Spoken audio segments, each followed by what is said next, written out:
रामदीन नाम का एक किसान था। गांव वाले उसे बहुत मेहनती मानते थे। उसके पास 5 एकड़ जमीन थी, एक छोटा सा पक्का घर था और एक खुशहाल परिवार, पत्नी सुमित्रा और 2 छोटे बच्चे। लेकिन हकीकत ये थी कि पिछले 3 सालों के सूखे और कर्ज के बोझ ने रामदीन की कमर तोड़ दी थी। उसकी फसलें बर्बाद हो चुकी थी, पर गांव में अपनी इज्जत बचाने के लिए वो ये बात किसी को नहीं बताता था। वो हर सुबह हल लेकर खेत जाता, सारा दिन पसीना बहाता, लेकिन खेत की मिट्टी अब सोना नहीं उगलती थी। घर में राशन खत्म हो रहा था। सुमित्रा ने गहने बेचने की बात की तो रामदीन का पुरुषार्थ जाग गया। उसने मना कर दिया। एक रात जब पूरा घर सो रहा था, रामदीन को नींद नहीं आ रही थी। भूख और चिंता ने उसे घेर रखा था। उसकी नजर कोने में रखी उस छोटी सी संदूकची पर पड़ी जिसमें सुमित्रा अपनी छोटी मोटी बचत और माँ से मिले चांदी के सिक्के रखती थी। रामदीन के मन में एक अजीब सा विचार आया। अगर वो इस संदूकची से कुछ पैसे निकाल ले तो घर का खर्च चल जाएगा और किसी को पता भी नहीं चलेगा। उसने दबे पांव जाकर सिक्के निकाले।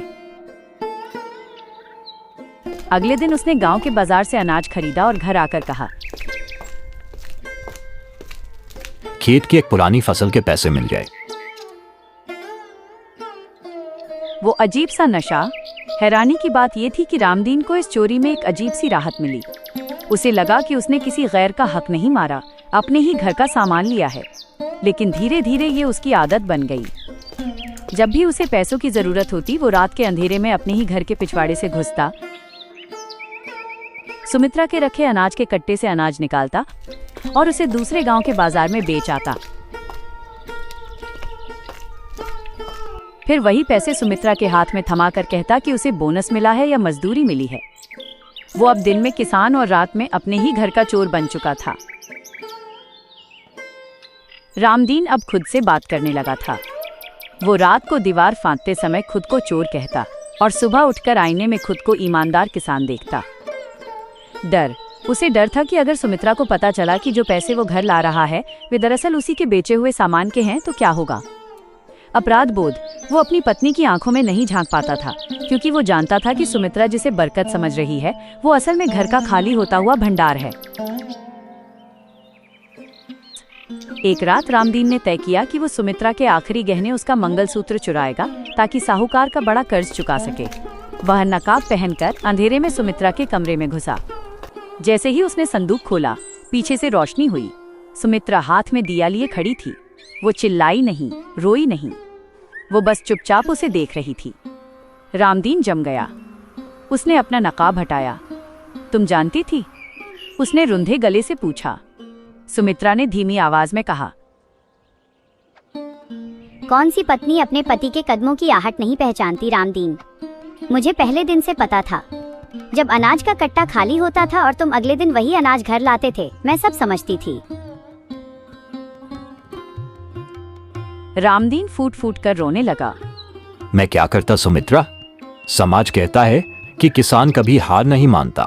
मैं अपनी हार कैसे स्वीकार करता? सुमित्रा ने उसके हाथ से मंगलसूत्र लिया और उसके हाथों में रख दिया। उसने कहा, चोरी करके घर चलाना बहादुरी नहीं है रामदीन। सुमित्रा पास आते हुए, झूठ बोलना छोड़ दो। पिछले 6 महीनों से तुम इसी तरह आधी रात को जागते हो। कभी अनाज के कट्टे कम होते हैं, कभी मेरा पीतल का लोटा गायब हो जाता है और अगले ही दिन तुम बाजार से वही सामान खरीद कर लाते हो। क्या तुम्हें वाकई लगा कि मुझे कुछ पता नहीं चलेगा? बाहर मूसलाधार बारिश हो रही है, जिसकी आवाज अंदर की खामोशी को और गहरा बना रही है। रामदीन धीरे से घूमता है। उसकी आंखों में शर्मिंदगी के आंसू हैं। हाथ में मंगलसूत्र अब भी दबा हुआ है। रामदीन, तुम जानती थी, फिर तुमने मुझे रोका क्यों नहीं? मुझे मारा क्यों नहीं? मुझे पुलिस के हवाले क्यों नहीं किया? सुमित्रा धीमी पर दृढ़ आवाज में, क्योंकि मैं एक चोर को नहीं देख रही थी। मैं एक ऐसे हार चुके किसान को देख रही थी जो अपनी मर्दानगी और इज्जत के बोझ तले दब गया था। तुम खुद के घर में चोरी नहीं कर रहे थे, तुम अपनी आत्मा के टुकड़े बेच रहे थे ताकि मुझे और बच्चों को भूखा न देखना पड़े। पर रामदीन, ये रास्ता हमें कहाँ ले जाएगा? रामदीन घुटनों के बल बैठ जाता है। उसकी सुबकियां अब तेज हो गई हैं। रामदीन, खेत सूख गए सुमित्रा, जमीन पत्थर हो गई है। साहूकार की गालियां सुनने से अच्छा मुझे मरना लगा, लेकिन बच्चों के चेहरे देखकर रुक गया। मैंने सोचा, अपना ही तो घर है, अपनी ही तो चीजें हैं। चोरी भी करूंगा तो पाप नहीं लगेगा। पाप सामान लेने में नहीं है, पाप सच छुपाने में है। हम किसान हैं, मेहनत से नहीं डरते। अगर जमीन ने साथ छोड़ दिया तो हमारे हाथ तो सलामत हैं। कल से तुम मंडी में पल्लेदारी, बोझ ढोना करना और मैं लोगों के घरों में पापड़ बड़ी बनाने का काम शुरू करूंगी। चोरी की कमाई से पेट तो भर सकता है, पर सुकून की नींद नहीं आती। रामदीन ने मंगलसूत्र सुमित्रा के हाथों में वापस रख दिया। उस रात पहली बार रामदीन को वो भारी बोझ उतरता हुआ महसूस हुआ जो वो सालों से ढो रहा था। रामदीन की चोरी का सच सामने आने के बाद उसकी जिंदगी का एक नया अध्याय शुरू हुआ। ये सफर चोरी के अंधेरे से मेहनत की सुनहरी धूप तक का था। आइए उसके इस संघर्ष और सफलता की यात्रा को विस्तार से देखते हैं। मंडी की पहली सुबह। अगली सुबह रामदीन ने अपनी कुदाल और हल एक कोने में रख दिए। उसने अपनी फटी हुई कमीज की आस्तीन चढ़ाई और शहर की अनाज मंडी की ओर चल पड़ा। कल तक वो यहाँ मालिक बनकर अपनी फसल बेचने आता था, आज वो मजदूर बनकर दूसरों की बोरियां ढोने आया था। मंडी के मुनीम ने उसे देखा और हंसते हुए कहा, तारांकन, क्यों रामदीन? खेत सूख गए तो क्या अब पीठ पर बोझा ढोगे? रामदीन ने नीची निगाहें की, सुमित्रा की बातों को याद किया और बस इतना कहा, काम छोटा नहीं होता मुनीम जी, चोरी छोटी होती है। उस दिन उसने 50 किलो की 80 बोरियां अपनी पीठ पर लाद कर ट्रक में चढ़ाईं। शाम को जब वो घर लौटा तो उसकी पीठ छिल चुकी थी और पैर कांप रहे थे, लेकिन उसकी आंखों में एक अजीब सी चमक थी। उसने सुमित्रा की हथेली पर अपनी मेहनत की पहली कमाई 400 रुपए रखी। वो पैसा चोरी का नहीं था, वो सच्चाई का था। घर की आर्थिक स्थिति सुधारने के लिए सुमित्रा ने भी कमान संभाली। उसने गांव की महिलाओं को इकट्ठा किया और घर के आंगन में ही पापड़ और अचार बनाने का काम शुरू किया। रामदीन दिन भर मंडी में काम करता और रात को सुमित्रा की बनाई हुई चीजों को पैकिंग में मदद करता। अब घर में चोरी का डर नहीं था। जो पहले अभाव था, अब वो साझेदारी बन गया था। धीरे धीरे उन्होंने साहूकार का छोटा मोटा कर्ज चुकाना शुरू कर दिया। बंजर जमीन से चुनौती। मंडी में काम करते हुए रामदीन की नजर अनाज की नई किस्मों और ड्रिप इरिगेशन, बूंद बूंद सिंचाई की तकनीक पर पड़ी। उसने महसूस किया कि वो सालों से पुरानी तकनीक के भरोसे बैठा था। एक दोपहर वो अपनी सूखी जमीन पर जाकर खड़ा हुआ। उसने मिट्टी को हाथ में लिया और कहा, तू नाराज है क्योंकि मैंने तुझे सिर्फ मांगना सीखा, देना नहीं। उसने मंडी से मिलने वाले पैसों का एक हिस्सा बचाकर एक छोटा सा पंप और पाइप खरीदा। वो रात को मजदूरी करता और सुबह के 3 घंटे अपने खेत को सुधारने में लगाता। कुदरत का इम्तिहान और जीत। सफर आसान नहीं था। एक वक्त ऐसा भी आया जब भारी बारिश ने सुमित्रा के सुखाए हुए सारे पापड़ खराब कर दिए और रामदीन का पैर मंडी में चोटिल हो गया। घर में राशन फिर से कम होने लगा।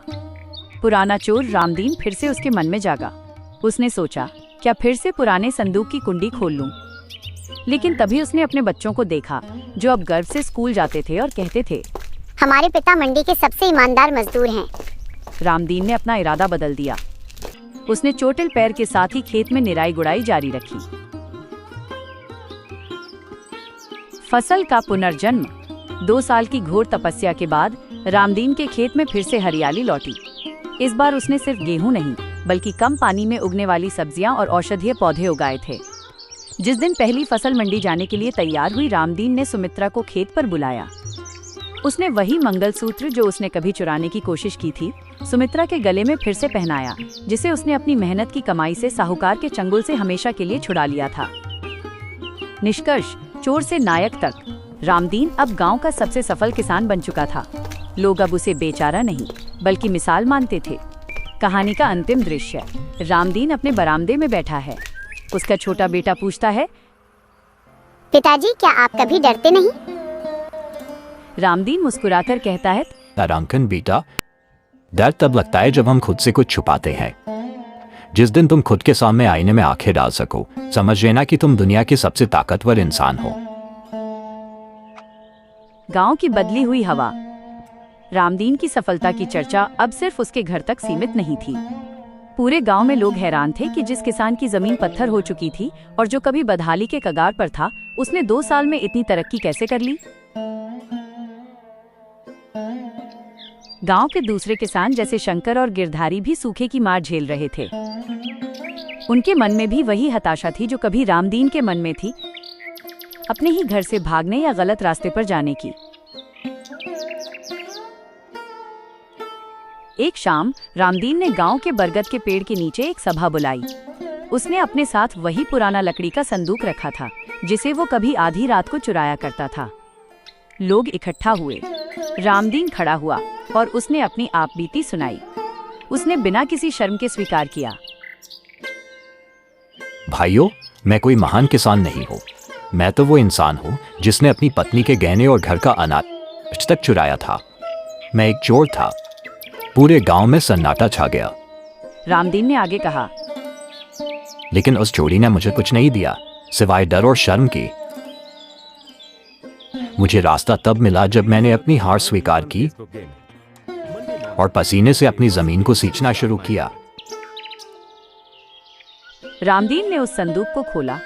उसमें पैसे नहीं बल्कि नई तकनीक के बीज, मिट्टी की जांच की रिपोर्ट और ड्रिप इरिगेशन के नक्शे थे। उसने घोषणा की कि वो अपनी कमाई का एक हिस्सा एक फंड में डालेगा जिससे गांव के गरीब किसानों को बिना ब्याज के बीज और खाद मिल सके।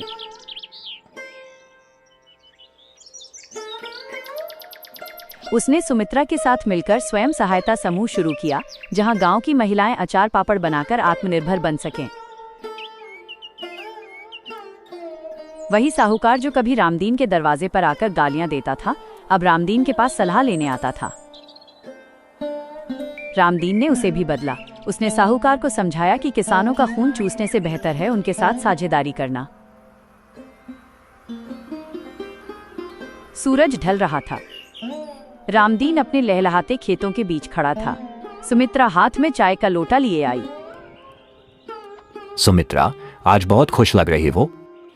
रामदीन मुस्कुराते हुए, आज जब मैंने आईने में देखा तो मुझे वो चोर किसान नजर नहीं आया। आज मुझे एक इंसान नजर आया जिसने अपनी गलतियों को अपनी सीढ़ी बना लिया। उसने सुमित्रा का हाथ पकड़ा और दोनों अपने घर की ओर चल दिए। अब उस घर के दरवाजे पर कोई ताला नहीं था क्योंकि अब वहां चुराने के लिए मजबूरी नहीं बल्कि बांटने के लिए खुशहाली थी। कहानी का संदेश: गलती करना मनुष्य का स्वभाव है, लेकिन उस गलती को स्वीकार कर खुद को बदलना ही असली साहस है। सफलता धन से नहीं बल्कि आत्मसम्मान से मापी जाती है। आशा है आपको ये कहानी पसंद आई होगी। दोस्तों, वीडियो अच्छी लगी हो तो चैनल को सब्सक्राइब जरूर करें और वीडियो को लाइक करें। अपने दोस्तों को शेयर जरूर करें। ऐसी ही हॉरर स्टोरी देखने के लिए Z4 हॉरर वाला चैनल पर बने रहे। वीडियो देखने के लिए आपको दिल से धन्यवाद। और हाँ, आपको वीडियो कैसी लगी कमेंट में जरूर बताएं।